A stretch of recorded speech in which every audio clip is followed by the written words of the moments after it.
Well, welcome to the 700 Club. It was meet the press for Donald Trump, and the president-elect made it clear he won't put up with, quote, fake news. He took on the media over a totally unproven report about his supposed ties to Russia. Well, Mr. Trump is also getting ready to fulfill one of his primary responsibilities, naming a new justice to the Supreme Court. Jennifer Wishon brings us the story from New York. For President-elect Donald Trump, his relationship with the media is complicated at best. It's very familiar territory, news conferences, because we used to give them on a almost daily basis. I think we probably maybe won the nomination because of news conferences. He awoke to learn BuzzFeed had published an unverified report full of errors that suggests Moscow has incriminating evidence against him. Team Trump piled on. The fact that BuzzFeed and CNN made the decision to run with this unsubstantiated claim is a sad and pathetic attempt to get clicks. You know, I have long been a supporter of a free and independent press, and I always will be. But with freedom comes responsibility. It's a sign of the relationship to come between the future president and the press. Trump doesn't believe the mainstream media treats him with respect. He thinks they're in the tank for Democrats and don't appreciate the American movement he's tapped into. Mr. President-elect, Go ahead. Mr. President-elect, since you are attacking our news organization, can you give us a chance? Your organization. You are attacking our news organization. Can you give us a chance to ask a question, sir? Go ahead. Sir, can you state... His staff has promised to shake up the White House briefing room. Despite this love-hate relationship, Trump wasn't rattled at his first press conference since winning the election. He says Russia is responsible for the cyber hack of the DNC, but says that's not where all the focus should be, since other countries like China hack the U.S. too. He's appointing a special committee to come up with ways to make America's cyberspace more secure in his first 100 days. Trump also answered how he'll separate himself from his vast business holdings. Dozens of folders hold documents he's signed to turn his companies over to a trust to be managed by his two sons. I hope at the end of 8 years I'll come back and I'll say, oh, you did a good job. Otherwise, if they do a bad job, I'll say, you're fired. While in office, Trump will also donate profits from his international hotels to the U.S. Treasury. The president-elect is also moving forward with one of the greatest responsibilities of his new job, appointing a new justice to the Supreme Court. It'll be a decision which I very strongly believe in.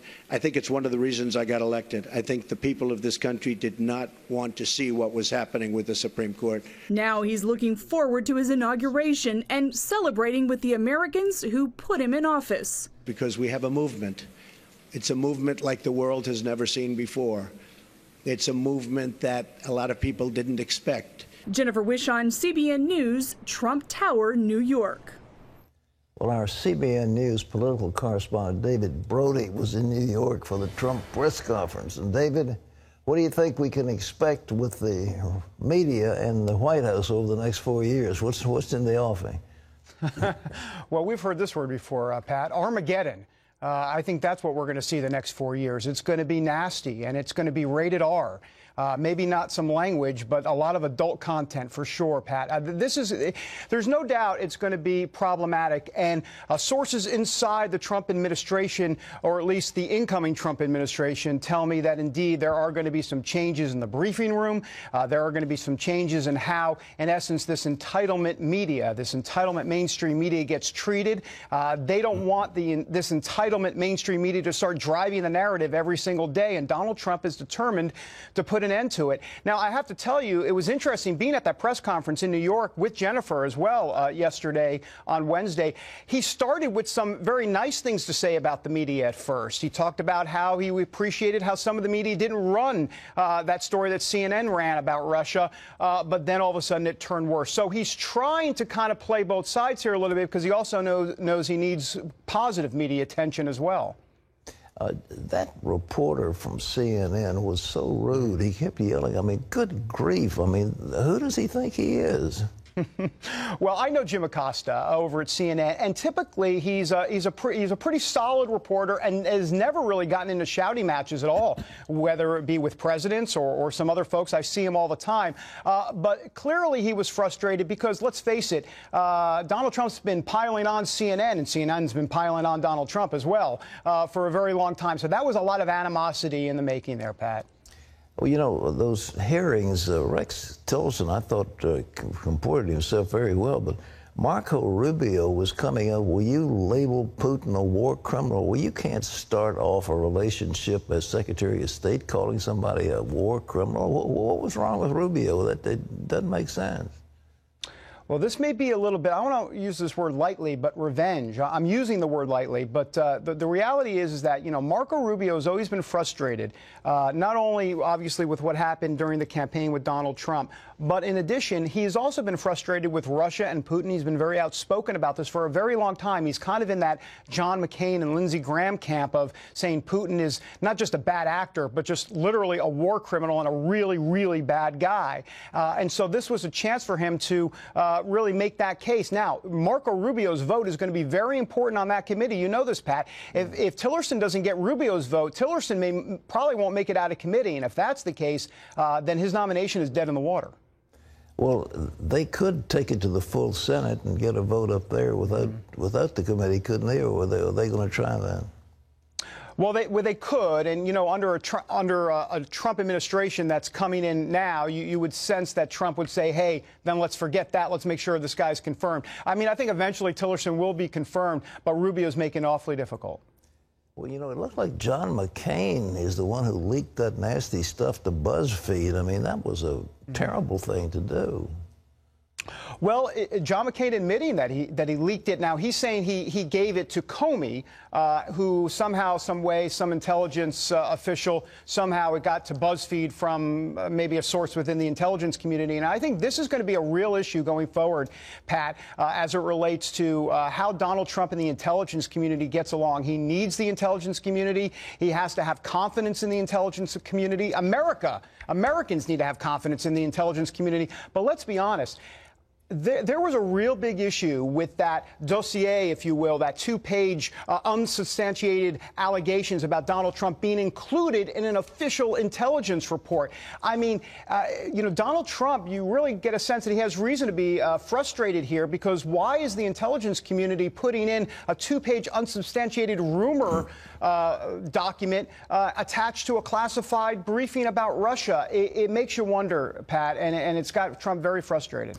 Well, we're all hoping he'll get in there. We can stop this. What about Jeff Sessions? I think he did a terrific job as well.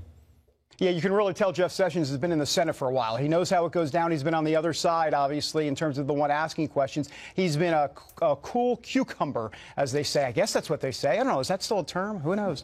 But Jeff Sessions, for sure, will be confirmed. There's not even a question about that.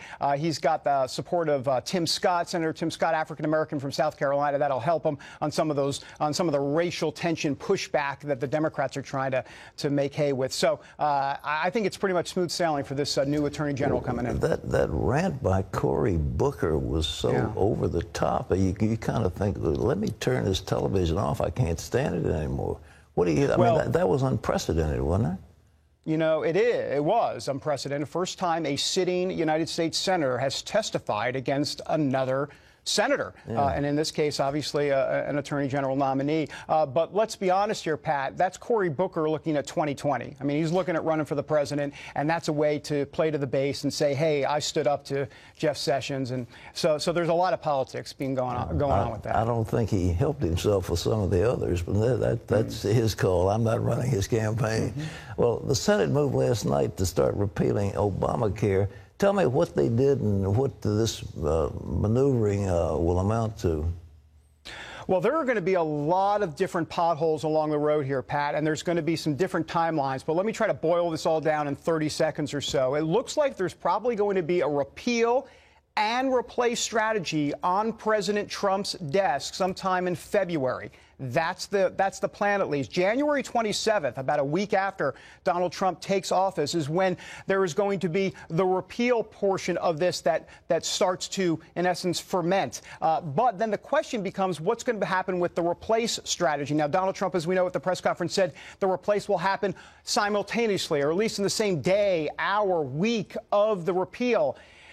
Paul Ryan is trying to make that happen. Paul Ryan says we're going to somehow figure out a way to replace this thing piecemeal. And I think that's the key. If you listen to Donald Trump, it's not a full replace. It's not a full repeal and replace. It's a full repeal, but the replace is going to be in stages. And I think that's what you're going to see at the same time. You'll see parts of this being replaced, but not the full thing all at once. Last question. Are they treating our news team with respect? Are they doing, have you got good access up there?